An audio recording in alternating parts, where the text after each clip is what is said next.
আসসালামু আলাইকুম। বিদ্যাহাটের পক্ষ থেকে সবাইকে জানাচ্ছি স্বাগতম। আজকে আমরা সপ্তম শ্রেণীর গণিত পাঠ্য বইয়ের 1.1 5 নম্বর অঙ্কটা সমাধান করব।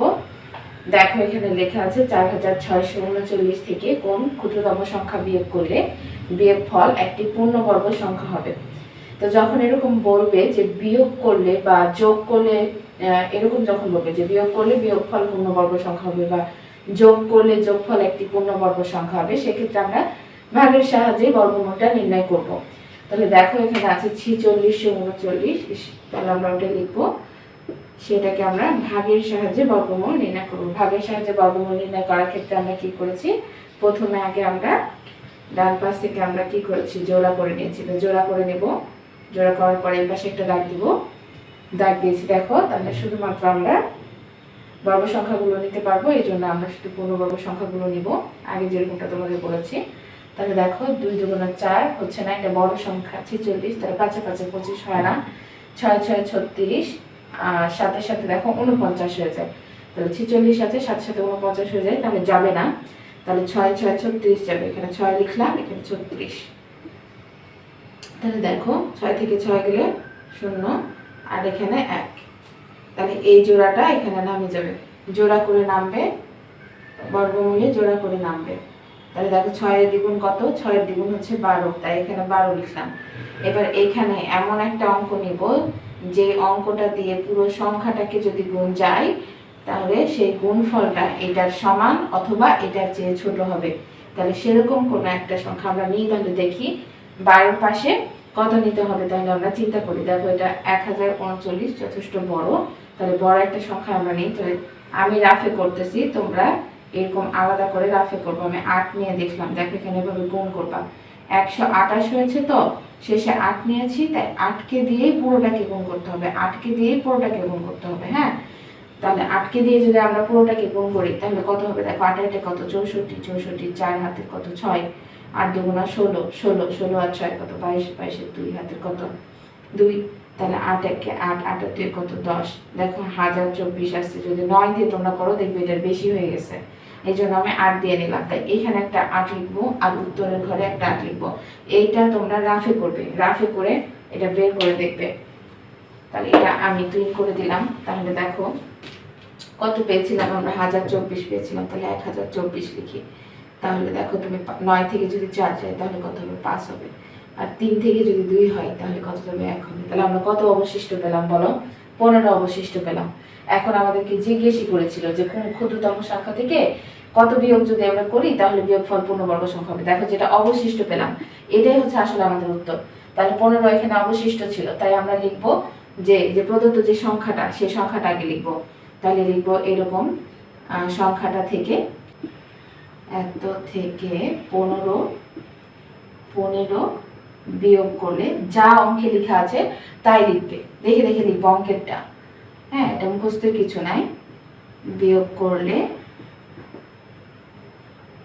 বিয়োগফল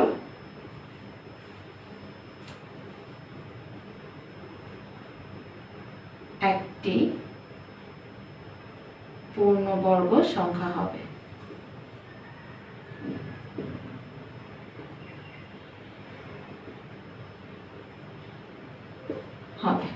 হয়ে গেল। তাহলে আমাদের উত্তর হচ্ছে কত, উত্তর হচ্ছে আমাদের এখানে বেসিক্যালি 15। হ্যাঁ, আমাদের এই অঙ্ক সমাধান শেষ। চলো আমরা 6 নম্বর অঙ্কটা সমাধান করি। তাহলে 6 নম্বর অঙ্কটা দেখো, এখানে আমাদের বলেছে যে 5605 থেকে এর সাথে কোন ক্ষুদ্রতম সংখ্যা যোগ করলে যোগফল একটি পূর্ণবর্গ সংখ্যা হবে। যখন যোগ করতে বলবে তখন আমরা ভাগের সাহায্যে নির্ণয় করব। শেষের দিকে আমাদের ক্ষুদ্রতম সংখ্যাটা নির্ণয় করার জন্য একটু বেশি অঙ্ক করতে হবে, মানে বিয়োগ ফলের চেয়ে যোগফলের অঙ্কটা একটু বেশি করতে হবে, কিন্তু দুইটাই সহজ। দেখো 5605, তাহলে আবার আমরা জোড়া করে নিলাম, জোড়া করে নিলাম, দাগ দিলাম, ভাগের সাহায্যে করব। তাহলে দেখো সাথে সাথে 49, 8 8 64, তাহলে আমরা সাথে সাথে 49 দিব, 49 দিলাম। এখন দেখো 16 থেকে যদি আমরা 9 বাদ দিয়ে দিই তাহলে কি পাবো, 8 পাবো, 7 পাবো। 16 থেকে 9 বাদ দিলে আমরা 7 পাবো। তাহলে এখানে তো হয়ে গেল। আর এই যে একটা জোড়া ছিল, এই এক জোড়া একসাথে নেমে গেল। এখন বলো 7 এর দ্বিগুণ কত? 14। তাহলে এখন আমরা 14 লিখব। এখন এখানে এমন একটা অঙ্ক নিব যে অঙ্কটা দ্বারা পুরো সংখ্যাটাকে যদি গুণ করি তাহলে গুণফল এটার সমান অথবা এটার চেয়ে ছোট হবে। তাহলে এখানে কত নিব? দেখো 14 আছে, তাহলে এখানে তাহলে দেখো এখানে যদি আমরা 4 নিই, মানে এখানে যদি 14 পাশে 4 নিই, তাহলে 4 দিয়ে এটাকে আমাদের গুণ করতে হবে। তাহলে দেখো 4 4 16, আবার 4 4 16, আর একে হাতের 1 ছিল 17, আবার 4 একে 4 একে 5, এটাকে 5 দিয়ে দেখবা। 14 পাশে 5 লিখবা, তারপর পুরোটাকে 5 দিয়ে গুণ করে দেখবা এটা চেয়ে বেশি চলে আসে। এই জন্য আমরা 4 দিয়ে নেব। তার উত্তরের ঘরেও সাথে সাথে একটা আমরা 4 লিখব। কত পেলাম? 5 7 6। এখন আমরা জাস্ট বিয়োগ করে দিব। বিয়োগ করে দিলে হয়ে যাবে। আমরা এটাকে মুছে দেব। তোমরা এটা রাফে করবে। এটা হচ্ছে 9 2 1। তাহলে দেখো আমরা ভাগশেষ পেলাম, বিয়োগ করলাম, বিয়োগ করে ভাগশেষ পেলাম 129। এখন দেখো এখানে কি ভাগশেষ বিদ্যমান আছে, তাহলে অবশ্যই সংখ্যাটি পূর্ণবর্গ সংখ্যা নয়। তাহলে লিখব যেহেতু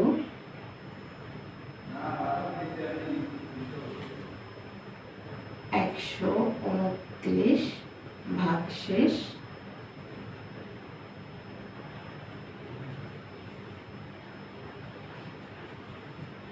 আছে, তাই সংখ্যাটি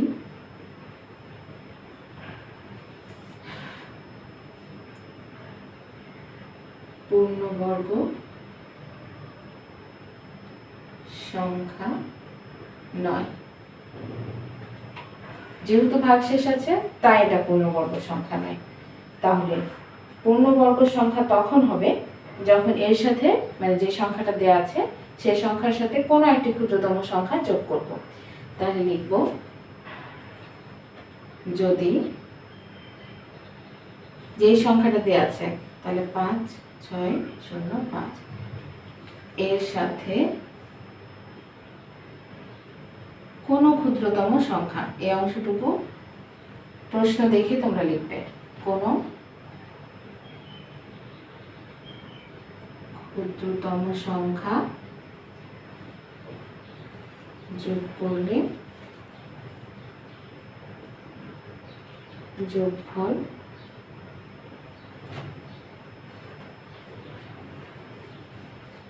একটি পূর্ণবর্গ সংখ্যা হবে।